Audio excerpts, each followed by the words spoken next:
मोहल्ले अब लेके भग रहा, हजारों करोड़ ले गए, लाखों करोड़ रुपए उनके माफ कर दिए जाते हैं, लेकिन किसान की कोई सुध नहीं। अच्छा होता केंद्र सरकार कहती कि भाई ये किसान है, बहुत मजबूर है, ये इसकी स्थिति को सुधारना है, तो जो भी एग्रीकल्चर के जो कृषि के जो उपकरण है उनके ऊपर जीएसटी खत्म की जाएगी, और जो किसान है इसको बिजली का बिल है जो वो आधा चाहे केंद्र सरकार देगी, राज्य सरकार देगी, अपन इसको फ्री बिजली किसान को देंगे तो उसकी स्थिति सुदृढ़ होती। लेकिन किसान को कोई सुदृढ़ करना नहीं चाहता, हर कोई किसान को चुपचाप बहका करके सिर्फ अपना उल्लू सीधा करना चाहता है। और अगर ऐसा नहीं होता तो अडानी अंबानी की संपत्ति कई गुना नहीं बढ़ती। जितने भी मेरे साथी बैठे हैं, एक भी साथी बता दे आपके आस पड़ोस, आपके मित्र रिश्तेदार में किसकी संपत्ति साल के अंदर बढ़ी है, कोई भी बता दे।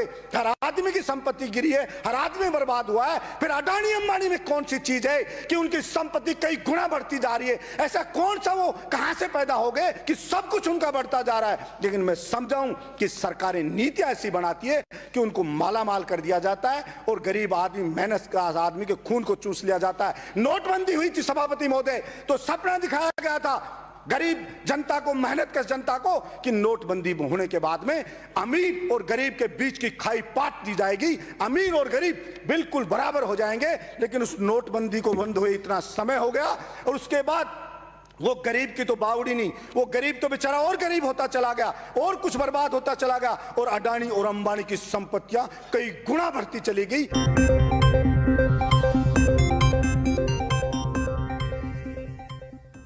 इसलिए उस जनता के अब समझ में आ गया है कि वो नोटबंदी किस लिए की गई थी। इसलिए मैं आपके माध्यम से मैं प्रार्थना करता हूं, मैं तो विपक्ष से भी प्रार्थना करता हूं, प्रधानमंत्री जी से प्रार्थना करता हूं कि मेरे देश की इमोशनल जनता ने आपको अपेक्षा से कई गुना ज्यादा समर्थन दिया है, आप उनकी भावनाओं से नहीं खेलें। और जो आपने कानून बनाया ये गलत बनाया है, और आपको लग रहा है कि जनता समझेगी नहीं, मेरे विपक्ष के साथियों को लग रहा है कि जनता समझेगी नहीं, लेकिन आप गलत फहमी में, ये जनता सब चीजों को समझेगी।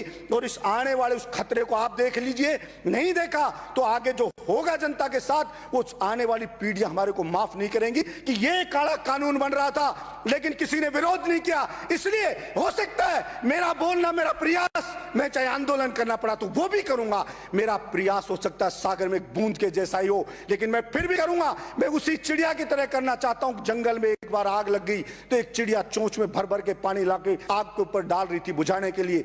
दूसरे जानवरों ने पूछा आग इतनी भयानक है और आप चिड़िया जरा सा पानी ला करके इस आग को कैसे बुझा दोगे? तो चिड़िया ने कहा कि मैं जानती हूं हो सकता है मेरे कहने से आग ना बुझे, लेकिन जब भी इतिहास लिखा जाएगा कि आग लगी तो किसने बुझाने का प्रयास किया, तो मेरा नाम आग बुझाने वालों में लिखा जाएगा। इसलिए मैं चाहता हूं जो भी सदस्य इसका विरोध करेगा, इतिहास में उसका नाम लिखा जाएगा कि वो किसान के पाड़े में खड़ा था, व्यापारियों के पाड़े में नहीं खड़ा था। और निश्चित रूप से मान के चलिए कि देश की जनता जगेगी और ये अडानी अंबानी है, इनके मंसूबों पर कई पूरे नहीं होने देगी। ये उनको नहीं कर रहे हैं। मैं राजस्थान सरकार से भी मांग करता हूं कि केंद्र सरकार नहीं खरीद रही है तो आप खरीदिए, लेकिन बाजरे की फसल को एमएसपी रेट पे खरीद शुरू करें।